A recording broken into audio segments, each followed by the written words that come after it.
जय भीम, जय भारत, जय संविधान।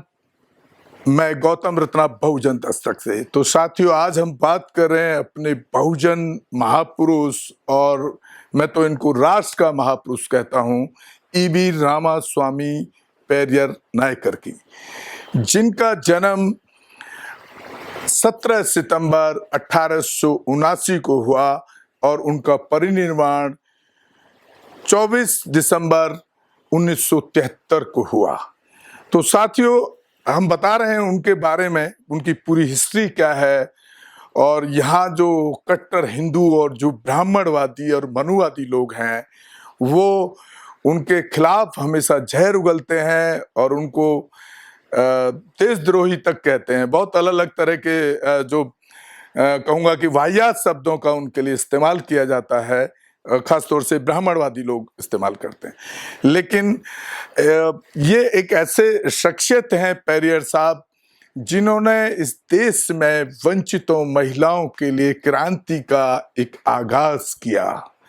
और आज भी अगर आप तमिलनाडु में देखें तो वहाँ जो पूरा तमिलनाडु की जो सरकार है उनको बहुत ही सम्मान देती है, और वहाँ के लोग उनको भगवान से कम नहीं मानते। हालांकि मैं थोड़ा सा बताना चाह रहा हूँ, वो भगवान विरोधी थे, ईश्वर विरोधी थे। तो बात करते हैं दक्षिण भारत में जन्मे पेरियर ने ताज जिंदगी हिंदू धर्म और ब्राह्मणवाद का जमकर विरोध किया। उन्होंने तर्कवाद, आत्मसम्मान और महिला अधिकार जैसे मुद्दों पर जोर दिया, जाति प्रथा का घोर विरोध किया। यूनेस्को ने अपने उद्धरण में उन्हें नए युग का पैगंबर, दक्षिण पूर्व एशिया का शुक्रात, समाज सुधार आंदोलन का पिता, अज्ञानता, अंधविश्वास और बेकार के रीति रिवाजों का दुश्मन कहा। पढ़िए वो उनकी 15 बातें जिनसे विवाद हुए। नंबर 1, मैंने सब कुछ किया। मैंने गणेश आदि सभी ब्राह्मण देवी देवताओं की मूर्तियां तोड़ डाली, राम आदि की तस्वीरें भी जला दी। मेरे इन कामों के बाद भी मेरी सभाओं में मेरे भाषण सुनने के लिए यदि हजारों की गिनती में लोग इकट्ठा होते हैं तो साफ है कि स्वाभिमान तथा बुद्धि का अनुभव होना जनता में जागृति का संदेश है। दुनिया के सभी संगठित धर्मों से मुझे सख्त नफरत है। नंबर 3, शस्त्र, प्राण और उनमें दर्ज देवी देवताओं में मेरी कोई आस्था नहीं है, क्योंकि वो मेरे सारे के सारे दोषी हैं।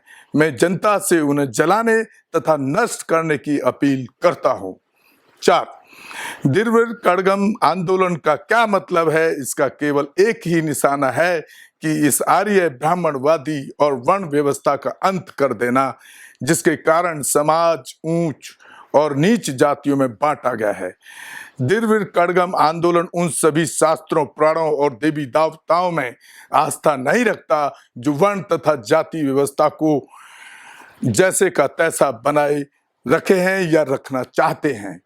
नंबर 5, ब्राह्मण हमें अंधविश्वास में निष्ठा रखने के लिए तैयार करता है। वो खुद आरामदायक जीवन जी रहा है तो मैं अछूत कहकर निंदा करता है। मैं आपको सावधान करता हूं कि उनका विश्वास मत करो। नंबर 6, ब्राह्मणों ने हमें शास्त्रों और पुराणों की सहायता से गुलाम बनाया है। अपनी स्थिति मजबूत करने के लिए मंदिर, ईश्वर और देवी देवताओं की रचना की। नंबर 7, सभी मनुष्य समान रूप से पैदा हुए हैं, तो फिर अकेले ब्राह्मण उच्च व अन्य को नीच कैसे ठहराया जा सकता है। नंबर 8, आप अपनी मेहनत की गाड़ी कमाई क्यों इन मंदिरों में लुटाते हो? क्या कभी ब्राह्मणों ने इन मंदिरों, तालाबों या अन्य परोपकारी संस्थाओं के लिए 1 रुपया भी दान दिया?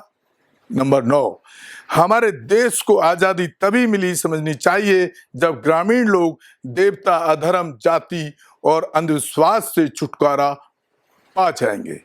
10, आज विदेशी लोग दूसरे ग्रहों पर संदेश और अंतरिक्ष यान भेज रहे हैं। हम ब्राह्मणों द्वारा श्रद्धा में परलोक में बसे अपने पूर्वजों को चावल और खीर भेज रहे हैं। क्या ये बुद्धिमानी है? 11, ईश्वर की सत्ता स्वीकारने में किसी बुद्धिमत्ता की आवश्यकता नहीं पड़ती, लेकिन नास्तिकता के लिए बड़े साहस और दृढ़ विश्वास की जरूरत पड़ती है। ये स्थिति उन्हीं के लिए संभव है जिनके पास तर्क तथा बुद्धि की शक्ति हो। 12 नंबर, ब्राह्मणों के पैरों पर क्या गिरना, क्या ये मंदिर है? क्या ये त्योहार है? नहीं, ये सब कुछ भी नहीं है। हमें बुद्धिमान व्यक्ति की तरह व्यवहार करना चाहिए, यही प्रार्थना का सार है। 13, ब्राह्मण देवी देवताओं को देखो, एक देवता तो हाथ में भाला त्रिशूल उठाकर खड़ा है, दूसरा धनुष बाण, अन्य दूसरे देवी देवता कोई गुर्ज खंजर ढोल के साथ सुशोभित हैं। यह सब क्यों है? एक देवता तो हमेशा अपनी उंगली के ऊपर चारों तरफ चक्कर चलाता रहता है, यह किसको मारने के लिए है? 14, हम आजकल के समय में रह रहे हैं, क्या ये वर्तमान समय इन देवी देवताओं के लिए सही नहीं है? क्या वे अपने आप को आधुनिक हथियारों से लैस करने और धनुष्वान के स्थान पर मशीन या बंदूक धारण क्यों नहीं करते? रथ को छोड़कर क्या श्री कृष्ण टैंक पर सवार नहीं हो सकते?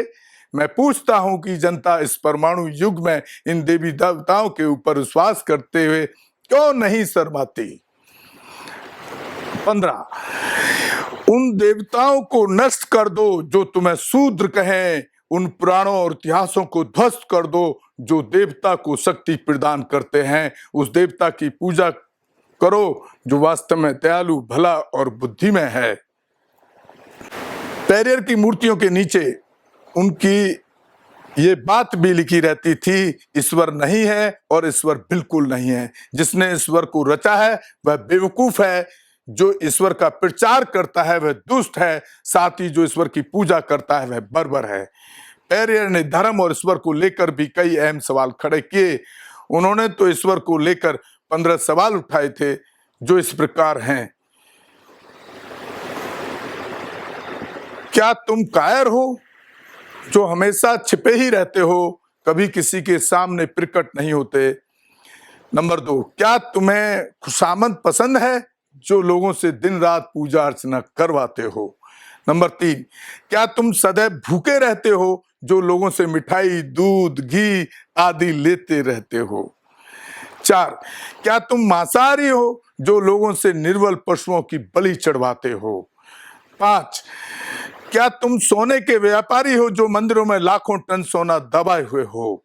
नंबर 6, क्या तुम व्याभिचारी हो जो मंदिरों में देवदासियां रखते हो? नंबर 7, क्या तुम कमजोर हो जो रोजाना होने वाले बलात्कारों को नहीं रोक पाते? नंबर 8, क्या तुम मूर्ख हो जो दुनिया के देशों में गरीबी भुखमरी होते हुए भी अरबों रुपए का अन्न और दूध घी पी जाते हो? तेल बिना खाए ही नहीं नदी नालों में बहा देते हो? नंबर 9, क्या तुम बहरे हो जो बेवजह मरते हुए आदमी, बलात्कार होती हुई मासूमों की आवाज नहीं सुन पाते? नंबर 10, क्या तुम अंधे हो जो रोज अपराध होते हुए नहीं देख पाते? नंबर 11, क्या तुम आतंकवादियों से मिले हुए हो जो रोज धर्म के नाम पर लाखों लोगों को मरवाते रहते हो? 12, क्या तुम आतंकवादी हो जो ये चाहते हो कि लोग तुमसे डर कर रहें? नंबर 13, क्या तुम गूंगे हो जो एक शब्द नहीं बोल पाते लेकिन करोड़ों लोग तुमसे लाखों सवाल पूछते हैं? नंबर 14, क्या तुम भ्रष्टाचारी हो जो गरीबों को कभी कुछ नहीं देते जबकि गरीब पशुवत काम करके कमाए गए धन की पाई पाई तुम्हारे ऊपर न्योछावर कर देता है? नंबर 15, क्या तुम मूर्ख हो जो हम जैसे नास्तिकों को पैदा किया, जो तुम्हें खरी खोटी सुनाते रहते हैं और तुम्हारे अस्तित्व को ही नकारते हैं। तो साथियों देखिए, रामास्वामी के जन्म दिवस का एनकाउंटर किस तरह से किया जाता है। ब्राह्मणों के एक भगवान अंग्रेजी कैलेंडर 17 सितंबर के हिसाब से पैदा हुए, जिनका नाम विश्वकर्मा भगवान है, और बाकी संस्कृत की तारीख में भगवानों को पैदा किया। यानी 17 सितंबर अंग्रेजी कैलेंडर की तारीख है, जिस तारीख को इरोड़ पेरियार पाल गडरिया समाज से पैदा हुए, वो तारीख 17 सितंबर 1879 है। पेरियर जो विदेशी ब्राह्मणों के बनाए भगवानों को नहीं मानते थे, पेरियर को SC, ST, OBC and minority ने न जान पाए, इसीलिए इसी 17 सितंबर को जबरदस्ती पैदा करना बड़ा इमरजेंसी में विश्वकर्मा भगवान को करना पड़ा। तो साथियों, ये मैंने आपको अभी जो EV रामास्वामी पेरियर नायकर जिनको कहा जाता है, उनकी पूरे ऐतिहासिक तथ्यों को और जो तर्कशील तथ्य हैं, साइंटिफिकल हैं, वैज्ञानिक हैं और देश की जो परिस्थिति है उस पर पूरा उन्होंने बड़ा उसी टाइम से खुलासा करना शुरू किया। उस सिस्टम से जो ब्राह्मणवादी, मनुवादी, जातिवादी सिस्टम इस देश के अंदर एक बड़े अंग के रूप में काम करता है, उस पर उन्होंने चोट करने का जो काम किया वो आपको मैंने बताया। तो मैं उम्मीद करता हूँ कि आप पेरियर रामास्वामी नायकर से कुछ जरूर सीख लेंगे और ऐसे पाखंड और पूजा, ब्राह्मणवाद, मनुवाद को छोड़ने का काम करेंगे और अपने विवेक से, अपनी बुद्धि से, अपने तर्कशील विचारों से अपनी जिंदगी को कामयाब बनाएंगे, अपने परिवार को कामयाब बनाएंगे, देश और राष्ट्र को कामयाब बनाएंगे। इसी के साथ मैं आपसे विदा लेता हूँ। जय भीम, जय भारत, जय संविधान, नमो बुद्धाय। बहुजन दस्तक से गौतम रत्ना। और आप हमारे चैनल को ज़्यादा से ज़्यादा शेयर और सब्सक्राइब करें ताकि हम इसी तरह से अपने बहुजन महापुरुषों के इतिहास को आप तक लाते रहें और अपने बहुजनों पर हो रहे अत्याचार पर न्याय दिलाते रहें। धन्यवाद। हमारे चैनल बहुजन दस्तक को लाइक, शेयर, सब्सक्राइब देखना मत भूलिएगा। जय भीम, जय भारत, जय संविधान, नमो बुद्धाय। धन्यवाद। चैनल आर्थिक समस्या से गुजर रहा है। अगर आप बहुजन समाज में बाबा साहेब अम्बेडकर और तथागत बुद्ध की विचारधारा को अधिक से अधिक लोगों तक पहुंचाना चाहते हैं तो हमें आर्थिक सहयोग प्रदान करें ताकि हम अपने चैनल के माध्यम से देश विदेश में समता, बंधुता, एकता और संवैधानिक अधिकारों को ज्यादा से ज्यादा लोगों तक पहुंचा सकें। आप अपनी सहायता राशि नीचे लिखे खाते में जमा करा सकते हैं। खाता धारक गौतम रत्ना, खाता संख्या 3169576865 IFSC कोड SBIN 0060336, बैंक भारतीय स्टेट बैंक। आप हमारे बैंक खाते का विवरण स्क्रीन पर भी देख सकते हैं। जय भीम, जय भीम। मैं गौतम रत्ना आपका बहुजन फिल्म प्रोडक्शन में स्वागत करता हूं और आप हमारे प्रोडक्शन हाउस के अंदर अपना कैरियर बना सकते हैं as a film director, as a producer and actor and actress and editor and cinematographer also. अगर आपको फिल्म से रिलेटेड कुछ भी प्रोजेक्ट आपको बनवाना है तो हमारे पास में पूरा सेटअप है जिसमें फिल्म कैमरा है, शूटिंग लाइट्स है और एडिटिंग है। सारा A to Z एक ही जगह पर आपको हमारे यहाँ पर मिल जाएगा। तो दोस्तों, आप हमें कांटेक्ट कर सकते हैं हमारे नंबर्स पर 9810085714 और 8510005714। हमारे वेबसाइट पे विजिट कर सकते हैं www.filmserviceindia.com और हमें मेल भी कर सकते हैं gautamfilmsproduction@gmail.com पर। धन्यवाद।